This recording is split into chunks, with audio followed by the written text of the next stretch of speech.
Централната банка на Русија чуваше милиарди долари во готовина и средства во западните финансиски институции и компании. Тие средства беа замрзнати од Западот по инвазијата на Москва на Украина во февруари 2022 година. Околу 70% во вредност од повеќе од 200 милиарди долари се чуваат во Брисел во депото Евроклиар. САД заедно со Велика Британија и Канада се залагаат тие средства да бидат целосно запленети и да се искористат за да му помогнат на Киев во борбата против руската инвазија. Но Европа е повнимателна. Амбасадорите на ЕУ на состанокот во Брисел начелно се договорија да ја искористат само каматата заработена од руските средства.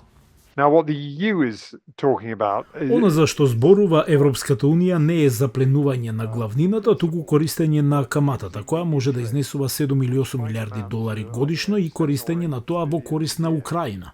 Тоа е корисна сума пари, но тоа е мала сума во споредба со износот на штетата што Русија ја направи на Украина.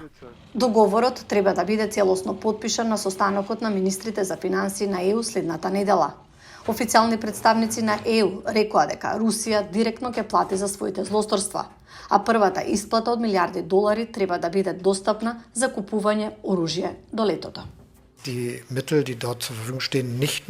Средствата што се достапни таму може да се користат не само за набавки во Европа, туку и надвор од Европа. Затоа што она што сега е навистина важно е оружјето да може да се испорача што е можно побрзо.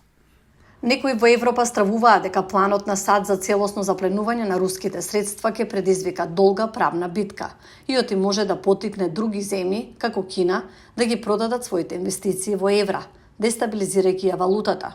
Други очекуваат Русија да возврати со запленување на повеќе средства што им припаѓаат на западните компании кои се уште работат во земјата. Моето мислење за тоа е дека овие компании имаат 2 години да излезат од рускиот пазар. Ако останале внатре, тоа било затоа што мислеле дека е во ред да продолжат да заработуваат пари во Русија и покрај фактот што таа води брутална агресивна војна против еден од своите соседи. И ако сега ги загубат парите, тоа е нивна среќа. Официјалните представници на ЕУ се надеваат дека договорот ќе биде целосно спроведен до јуни.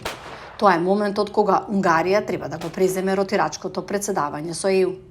Постои загриженост дека би можела да го блокира договорот ако не биде целосно потпишан, бидејќи Будимпешта се обидува да одржува блиски врски со Русија.